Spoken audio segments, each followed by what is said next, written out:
Hello, HalfPint here, and I just wanted to say real quick, if you've been enjoying my content, please remember to subscribe to the channel here on YouTube and follow me on Twitch so you can always catch us when we're live and see more content. Also, if you are new here, welcome in, and if you're enjoying the video, please remember to like it because it helps me out a lot. I also post funny clips and other things on TikTok. All the links are in the description below, and thanks again. Now let's get into the video. So first, I live in Kansas City, so this story is actually very interesting to me. I've been wanting to cover it for a while, but I was waiting for a little more information. Basically, over the last month or so, there have been women of color, particularly black women, disappearing in the city of Kansas City. And there was a couple articles that came out when it was first happening, warning that there was a potential serial killer, but it was pretty quiet. Eventually, the police department came out and said there was no evidence to suggest there was any serial killer within the community and no reason to, behave as such. And then about a week ago, maybe less than a week ago, a black woman, I forget her name at the moment, she was able to escape from the basement of this man here on the right, named Timothy Haslett Jr., and she reported that she had been tortured for over a month and held there. He was arrested, and now they started an investigation to see if he was responsible for the other disappearances. It's looking likely that he was.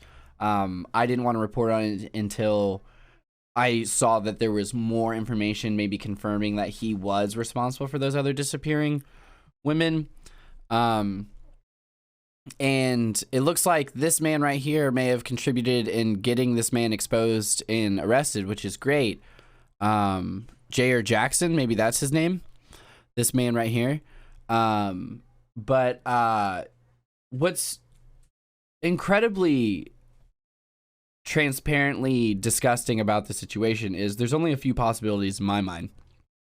One, this man right here is one of the most organized serial killers that we've seen in a long time, and at least one of the most organized that's ever been in Kansas City, ever. I find that very hard to believe, mostly because someone escaped from where he was holding them. That is not something you would expect from an organized killer. Also, just looking at the man, he does not appear to be a hyper-organized sort of person. If anything, a somewhat disorganized sort of killer. So I don't really see that. Two, we have terrible detectives and officers that are not very good at understanding if there is a murder happening. I find that also hard to believe. It's just unlikely. They solve plenty of other murders. They investigate things properly all the time, but they clearly didn't this time. And that brings us to the third possibility I see, which is probably the most likely, which is systemic racism. It's a bit of that white women syndrome we've talked about before and has been talked about a lot in the media, where when it's women of color disappearing, and especially black women, one of the most vulnerable groups in our society, no one's paying attention, people don't care as much as they should, and people aren't moving as fast as they should. And that's honestly the only possibility I see here in terms of how this went on for so long without an actual adequate investigation. The fact that there was a statement released saying there is no evidence to suggest a serial killer, I find that very hard to believe. How hard were you looking for evidence? I just find it hard to believe this man left zero evidence. But we're going to jump into this and get some information on it, see where it's at, and trying to understand how this happened. I am a little upset right now. The reason I'm upset is because we got 4 young ladies that have been murdered within the last week. Yep. Here off of 85th and Prospect. We got a serial killer again, and ain't nobody saying nothing.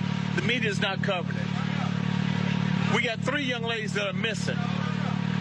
Ain't nobody saying a word. What is the problem? Why can't we get some cooperation? Where's our community leaders? Not Where's even our activists? Not even cooperation, just protection, you know, just protected and served like the rest of us. It's like, it's so sad that he's viewing it as like, why can't we get cooperation? Why can't, like, as if it's not their obligation to be looking into this and helping, as if it's not their actual job. Where's our public officials? Where's our police department?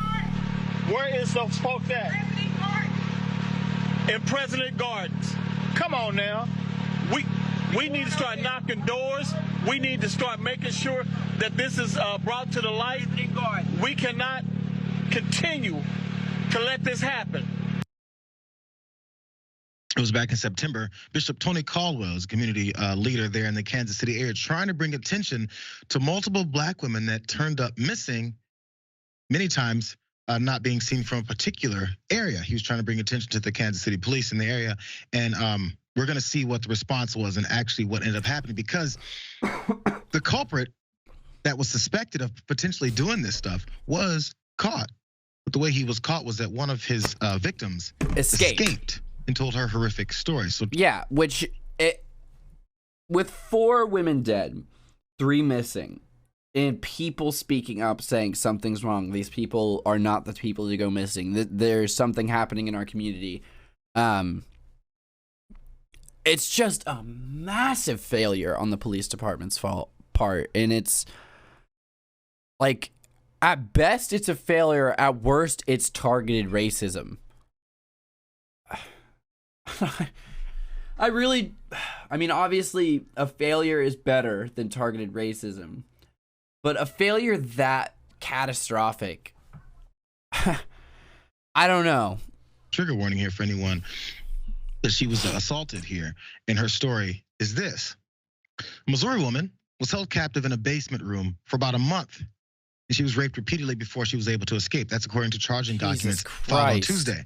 The suspect, 39-year-old Timothy M. Hazlitt of Excelsior Springs, Missouri, was arrested on Friday and appeared in court by video Tuesday from the Clay County Jail. Here's a picture of this guy.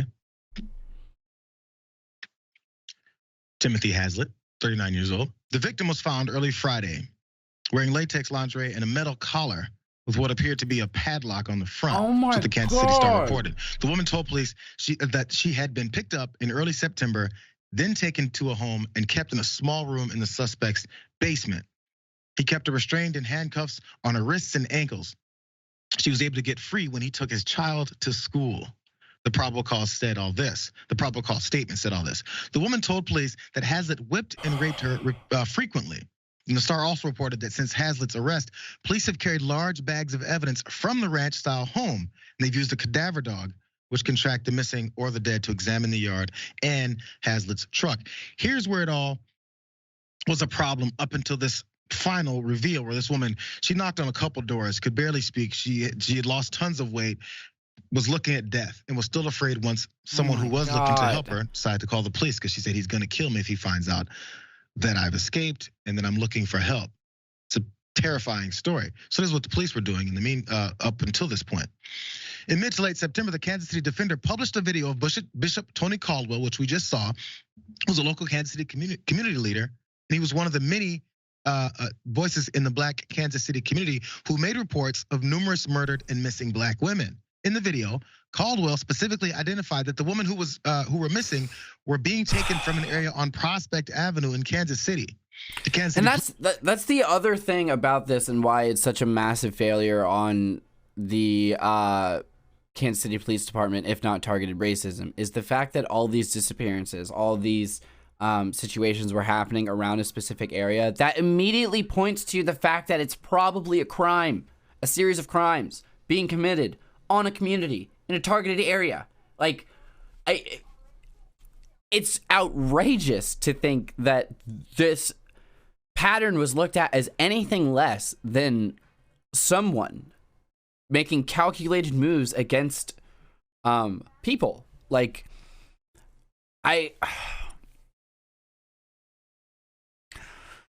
oh my God. Yeah, and oh my God. I don't know. I've been talking about this for a while with like Uber drivers I meet and people I meet out in the community, just like saying like, oh, have you heard about this? You know, as me and I go out and stuff. And a lot of people hadn't, which is the weird thing. I hadn't even seen that video. If it was on TikTok or whatever, I hadn't seen that video. I had never seen that. I was only aware of it because of the article I got on my phone and like a couple of articles that were follow-ups. That's it. And that's only because I specifically go out of my way to like subscribe to, you know, news in the area and stuff. Police department made a statement addressing the community testimonies and called them, quote, completely unfounded rumors, and they dismissed the concerns.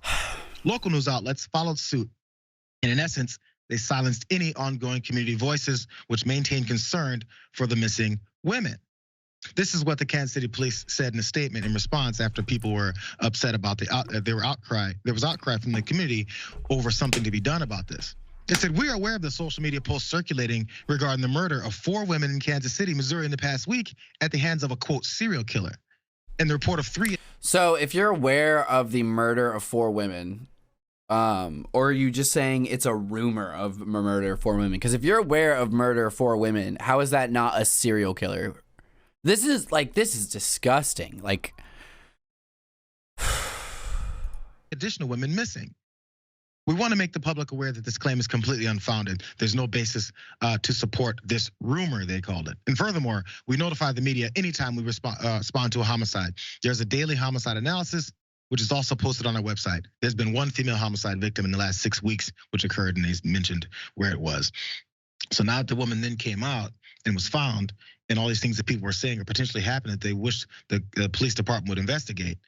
Now, as Bishop Caldwell pointed out in this one more video here, they're not having much communication with them anymore. Let's watch this. Weird. I wondered, you know, what is your communication been with police since then? None. Zero, zilch. They are backtracking as much as they can. Yeah, I mean, how can they not? I have a few friends. Dude, they got caught fucking mask off, literally not giving a shit about women of color or people of color. Like, I don't really know. I fucking really hope the entire whichever department is investigated by internal affairs or something. Like, this is absolutely outrageous. This cannot be happening. Like, this is a pretty diverse city too. So like that really can't be happening. At the police department that are reaching out, telling me good job, don't give up. At the same time point that this young lady was taken off of Prospect was the same time point we were looking for those young ladies, and she being one of them. They tried to, so far, saying that there was never no missing women. There were. There literally were. There was all a hoax. No one died. No one's missing. No one's being taken off a Prospect. So Jessica, the police defense later on, they said that they didn't get an official missing persons reports from anyone. So therefore, why would we do anything? Yet, if someone calls and says, there's someone that drove in front of my house 2 times, can you guys come out and arrest them? They scurry really fast out that way. Yeah. Right. There's so much going on here. The racial dynamics are very clear, right? The victims, overwhelmingly Black women. The serial killer or alleged serial killer is a white guy. Listen, we need proper mental health care in this country because so often people who become serial killers, people in their life who have been exposed to them in school or in the community or otherwise, know that there's something off about them. There's no one you can reach out to and say, hey, can you intervene? This guy seems like he really is sick and needs some help. There's no room for that. And our police budgets are insane. Those dollars can be allocated towards places for mental health care, places to investigate people before they get to the point where they're committing crimes and becoming serial killers. The police, it's been upheld by the Supreme Court, do not prevent crimes. They're not protecting us. They criminalize behavior after the behavior's been done. And when you have Black people just existing in their neighborhoods, you have over policing, you have the police arresting them when crimes haven't been committed. But here in this case, when the victims are Black and the perpetrator is white, The police aren't even investigating. It's just so clear who they serve. And when you ask people, should we reallocate some of the police budget so that we can investigate these things and invest in community safety? They say yes. Polling shows about 70% plus people support when the defunding the police when you frame the question in that way. You don't say. We're well past the point in this country where 70%, 80%, 90% of the country can hold an opinion, and our government will still withhold the decision for the sake of maintaining the current power dynamics. So that's an unfortunate reality that also needs addressed, and we need to organize in our local communities to fight against Defunding the police. And so I think, yeah, a lot has to change, but it's very clear that only we protect us. And this is happening when the Jeffrey Dahmer documentary is on Netflix, causing a lot of controversy. Same situation. White guy who's a serial killer. Many people knew he was sick from a very early age. Most of the victims were Black. The neighbor that he had was calling the police nonstop, and they never investigated. There's a reason why sometimes people may choose certain victims, because they figure society or even authorities won't do that much towards that type of recovery of the person or investigation into the person.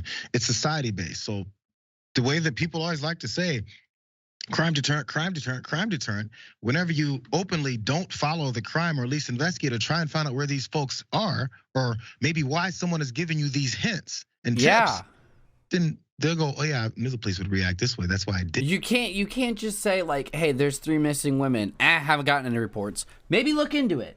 Like, what the fuck? So that is the report. Or is that protecting what the part of the community that you choose to protect? Who do you work for? Because everybody pays their salary. Like, how do you report a missing person if when you attempt to report them, they say there aren't previous reports, so I don't believe you? Like, this is me doing that. What do I need to do to make you understand this is a new instance? Salaries. Just saying. It's frustrating. And by the way, the woman who escaped and showed up at folks' doors, she said, I made it out alive. He's already killed a few of my friends. Just to go ahead and put the cherry on top of that whole thing that they weren't paying attention to. We'll see. Well, actually, we won't see. They won't do much more of this. But an independent outlet had to be the one to help bust this, that gave Bishop Caldwell then that platform to talk about what he's talking about. Not major outlets, not local outlets. They followed what the police said, which is their norm. Yeah. We already watched that last week, but it's incredibly relevant. So what I'm going to try and keep on this story and see what happens. I really want to see, I think this community needs to see the police department be held accountable for their inaction and their distrust in people of color trying to step forward saying people were missing in their community. I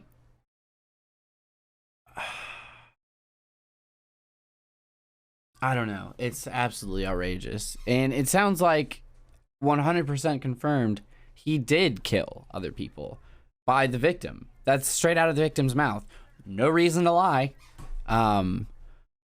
Sounds like she's barely in a place to even think. Like she was very weak and underfed and like nervous about, like clearly mostly nervous about being captured again. Understandably. Oh God, I really hope she's doing better now in a hospital, getting nutrients and like, oh man, I can't even imagine the therapy.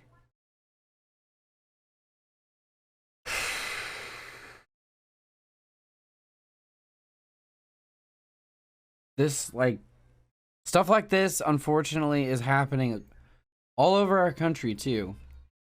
Like, when people say people of color are more vulnerable and women of color are some of the most vulnerable, this is what they mean. Like, this is what we mean when we say that. Like, they do not get, for a multitude of reasons, a bunch of little reasons stacking up to create this system in which they are not protected, they are not served, they are not looked out for, and they can be targeted much more easier for assaults and murders and things like this. And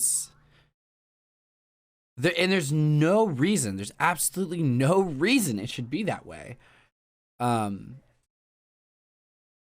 It's absolutely heartbreaking. I'm gonna keep trying to keep up with this story and see where it's going, but I think that's it for this one for now. Thanks for watching, guys. Follow me on Twitch to join us live, like and subscribe, and I will catch you later.